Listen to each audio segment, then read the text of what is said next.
전남 순천에서 30대 남성이 10대 여학생에게 흉기를 휘두르는 사건이 발생했습니다. 이 사고로 여학생은 숨졌습니다.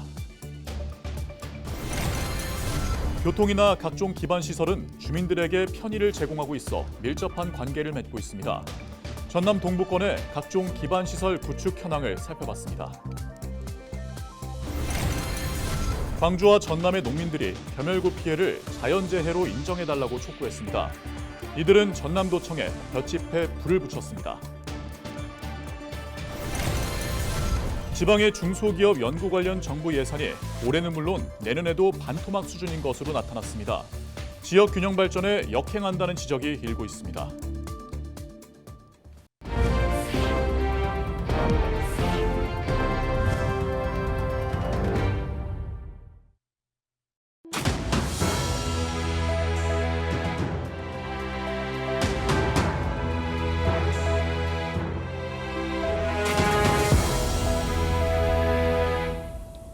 시청자 여러분 안녕하십니까? 헬로티비 전남 뉴스입니다.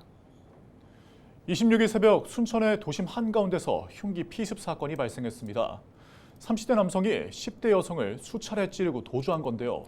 경찰은 현장 주변을 수색한 끝에 범행 도구로 추정되는 흉기를 확보했고 국과수에 감식을 의뢰한 상태입니다. 보도에 서경 기자입니다. 순천의 한 병원 주차장 앞 인도에 여성이 쓰러져 있다는 신고가 접수된 건 26일 자정을 넘긴 시간이었습니다. 만취한 30대 남성 A씨가 흉기로 수차례 여성 B씨를 찌르고 도주한 겁니다. 둘은 일면식도 없던 사이였습니다. 지나가던 행인이 B씨를 발견해 신고했는데 당시 피해자는 질문에 답을 할 정도로 의식이 있었던 상태로 알려졌습니다. 자상이 있었고 피는 그렇게 많지 않았는데 의식이 저하돼가지고 바로 소독하고 바로 병원 바로 인계를 한 걸로 알고 있거든요. 근데 의식이 거의 희미했다고.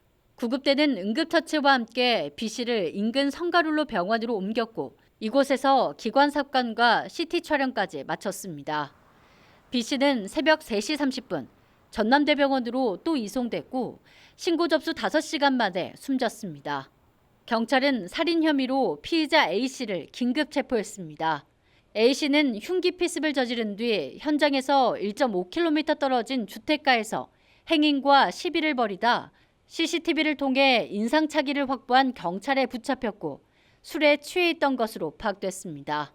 술 같아요. 술 같은데 이제 우리는 나머지 검사도 해봐야 될 부분이고.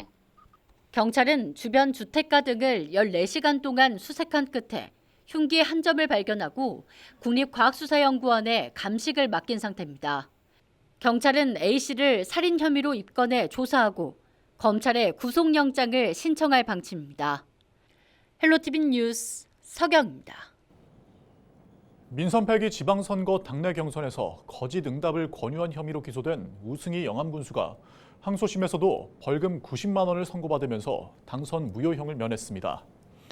광주고법 형사 1부는 26일 공직선거법 위반 혐의로 기소된 우 군수에 대한 항소심에서 피고인들의 행위는 국민의 의사를 왜곡하고 정당에 대한 신뢰를 훼손해 죄질이 가볍지 않지만 민주당이 재경선을 통해 후보자를 다시 선출한 만큼 선거에 영향을 미치진 않았다며 1심과 같이 벌금 90만 원을 선고했습니다. 한편 재판부는 항소심에서 우 군수의 부인과 공범에게도 각각 벌금 90만 원을 또 다른 피고인 1명에게는 벌금 70만 원, 나머지 3명에게는 무죄를 선고했습니다. 한편 우 군수는 지난 2022년 6월 1일 실시된 지방선거를 앞두고 민주당 경선 과정에서 권리당원들에게 당원이 아니라고 답한 뒤 일반 유권자 투표에 참여하도록 권유한 혐의로 기소됐습니다. 전남의 농민들이 병충해로 말라버린 벼를 태우면서 벼멸구 피해를 자연재해로 인정해달라고 촉구했습니다. 광주와 전남의 전국 농민의 총연맹은 26일 전남도청에서 기자회견을 열고 전남 지역 벼 재배 면적의 15%가량이 벼멸구 피해로 타들어가고 있지만 정부는 자연재해로 인정하지 않고 있어 농민들이 구제받을 길이 막혔다고 강조했습니다. 그러면서 정부는 벼멸구 피해 지역을 특별 재난지역으로 선포하고 피해별을 적정 가격에 매입해 농민들의 고통을 덜어달라고 요청했습니다. 최근 5년 동안 농기계 사고가 주춤하다 지난 2022년부터 다시 대폭 증가한 것으로 나타났습니다. 더불어민주당 문금주 국회의원은 최근 농촌진흥청에서 제출받은 자료를 분석한 결과 지난 2018년부터 2022년까지 농기계 사고가 5,900여 건이 발생했으며 4,500여 명이 사망하거나 다친 것으로 나타났다고 설명했습니다. 이에 더해 지난 2018년부터 2020년까지 증가 추세를 보이다 2021년 잠시 감소하는 듯 했지만 1년 만에 29% 증가했다고 덧붙였습니다. 문 의원은 사고 유형별로는 끼임 사고가 가장 큰 비중을 차지하는 등 농기계로 인한 안전사고가 잇따르는 만큼 사고 예방을 위해 사용자 지도 교육을 강화하고 사고 유형에 맞는 대책이 필요하다고 강조했습니다. 4년 연속 해마다 1,000억 원 규모로 반영됐던 지방 중소기업의 연구 관련 정부 예산이 올해와 내년에는 반토막 난 것으로 나타났습니다. 민주당 김원희 의원이 중소벤처기업부에서 받은 자료를 보면 지역 특화 산업 육성 관련 국비 예산은 지난 2020년과 2021년은 각각 1,050억 원과 1,200억 원대, 2022년과 2023년은 1,100억 원대 규모로 편성됐고 올해는 517억 원, 내년도 정부 계획은 308억 원 수준을 보이고 있습니다. 김 의원은 정부가 지역 중소기업의 연구 관련 예산을 대폭 삭감한 것은 지역 균형 발전에 역행하는 처사라며 친환경 에너지나 반도체, 바이오 등 첨단 분야를 선도할 기술력이 있는 지역의 중소기업을 적극 육성해야 한다고 강조했습니다. 지역의 굵직한 현안 가운데 하나인 교통인프라 구축 사업. 전남 동부권에서는 경제 활성화와 정주 여건 개선 등을 목표로 진행되고 있는데요. 일부 지역에서는 사업 추진에 탄력이 붙어가는 반면 또 다른 지역에서는 난항이 예상돼 관심이 쏠리고 있습니다. 보도에 송하영 기자입니다. 오는 2030년 인구 10만 달성을 목표하고 있는 고흥군. 하지만 이 같은 구상을 현실화하기 위한 과제로는 낮은 교통 접근성 개선이 꼽힙니다.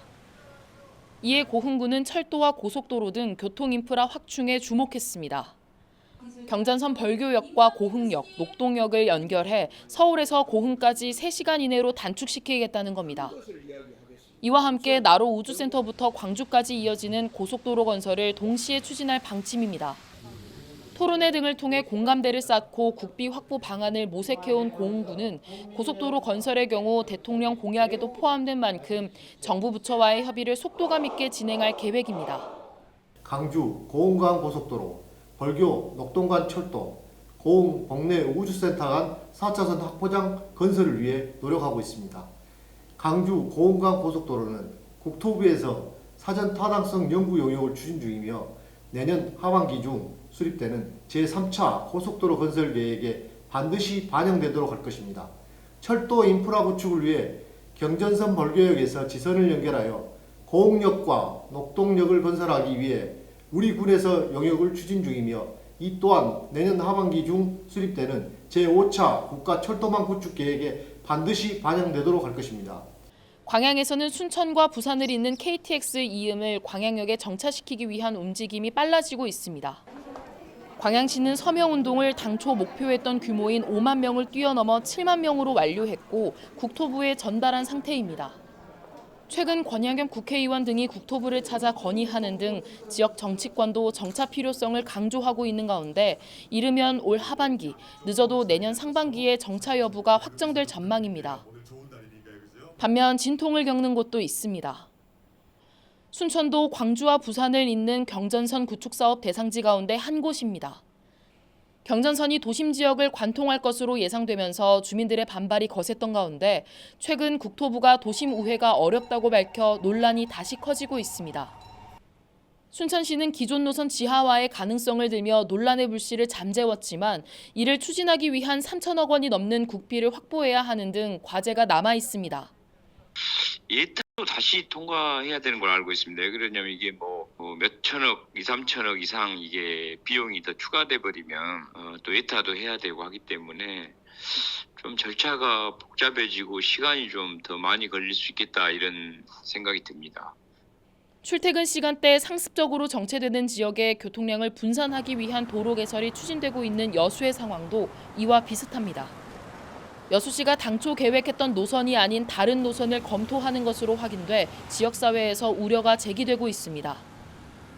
새로 구상되고 있는 노선의 경우 사업비가 2천억여 원 넘게 들 것으로 추산될 뿐더러 기존 노선에 대한 타당성 조사까지 마친 상태에서 다시 용역을 진행할 때 소요되는 비용도 적지 않기 때문입니다.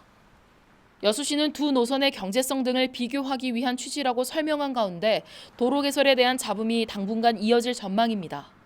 헬로티비 뉴스 송하영입니다. 장마철 이후 전국적으로 땅꺼짐 사고가 잇따르면서 불안감이 커지고 있습니다. 어느 때보다 안전점검 필요성이 높아지고 있지만 현재 인력과 장비로는 한계가 있다는 지적도 나옵니다. 이세진 기자가 보도합니다. 속도를 줄이는 순간 트럭이 한쪽으로 기우뚱합니다. 얼마 지나지 않아 옆에 있던 트럭까지 두 대가 한꺼번에 도로 아래로 빨려 들어갑니다. 폭우가 이어진 지난 주말 부산에서 발생한 땅꺼짐 사고입니다. 사고 현장에 생긴 구덩이는 가로 10m, 세로 5m 규모, 깊이는 무려 8m에 달했습니다. 지난달 서울 연희동에서도 갑자기 내려앉은 도로 밑으로 달리던 차량이 떨어지면서 2명이 다쳤습니다. 최근 5년 동안 전국에서 발생한 땅꺼짐 사고는 800여 건, 이틀에 한 번꼴로 발생한 셈입니다. 주민들은 불안을 호소합니다. 트럭 두 대가 폭삭 밑으로 빠지더라고요. 그래서 어머야 저게 있을 수 있는 일인가? 무섭지요. 무서운데 이 도로가 다져서 아스팔트를 놨는데 어떻게 그게 무너질까가 의문이고. 땅꺼짐은 지형 특성과 기상 상황, 매설물 영향에 따라 복합적으로 발생합니다. 사고를 예방하려면 지속적인 점검을 통해 지하에 있는 빈 구멍을 미리 찾는 수밖에 없습니다. 점검 장비인 지표 투과 레이더를 활용하면 도로 아래 2m까지 살펴볼 수 있습니다. 하지만 관리 주체인 지자체는 전문 장비와 인력을 갖추지 못한 경우가 대부분입니다. 때문에 자체 장비가 있는 서울과 부산 이외 나머지 지역은 정부가 장비 8대로 집안 탐사를 지원하고 있습니다. 이렇게 지하 빈 공간 780여 곳을 찾아 복구했지만 한정된 자원으로 수요를 따라가기에는 역부족입니다.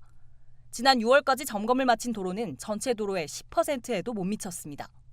싱크홀 사고는 언제 어디서 발생할지 모르는 그런 위험 요인을 가지고 있습니다. 그래서 선제적인 예방을 통해서 사전에 위험 요인을 제거하는 것이 매우 중요합니다. 관련 장비 그리고 전문 인력을 확충해서 집안 탐사 범위를 확대해야 합니다. 최근 5년 안에 땅꺼짐 사고로 숨지거나 다친 사람은 35명.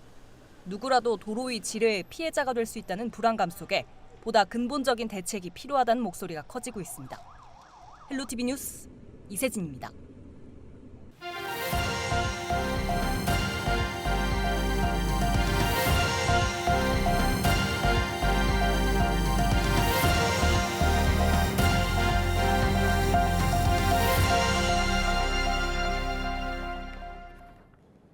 레저용 선박에서 불이 나자 바다에 뛰어든 승선원 한 명이 해경에 의해 구조됐습니다. 목포 해경은 26일 아침 8시 15분쯤 목포시 연산동 아패대교 인근 해상을 지나던 레저용 선박에서 불이 나 구명조끼를 입고 바다로 뛰어든 승선원 한 명을 구조했다고 밝혔습니다. 해경은 정확한 화재 경위를 파악하고 있습니다. 최근 5년 사이 전남에서 불법 촬영 범죄가 증가하고 있는 것으로 나타났습니다. 국회 행정안전위원회 소속 이다리 의원이 경찰청에서 받은 자료를 살펴보면 전남에서 발생한 불법 촬영 범죄는 지난 2019년 92건에서 지난해 141건으로 5년 사이 53% 증가했고 모두 612건 발생한 것으로 집계됐습니다. 한편 불법 촬영 범죄는 성폭력 처벌법에 의거해 7년 이하의 징역 또는 500만 원 이하의 벌금형에 처할 수 있습니다. 순천 지역의 시내버스 요금이 10월 1일부터 인상됩니다. 인상된 시내버스 요금은 일반이 1,500원에서 1,700원으로, 중고등학생은 1,200원에서 1,360원으로, 초등학생은 750원에서 850원으로 바뀝니다. 다만 중고생과 초등학생의 100원 버스, 교통카드 이용 시 버스 요금 100원 할인, 시내버스 무료 환승은 현행과 같이 유지됩니다. 이상으로 뉴스를 마칩니다. 함께해 주신 여러분 고맙습니다.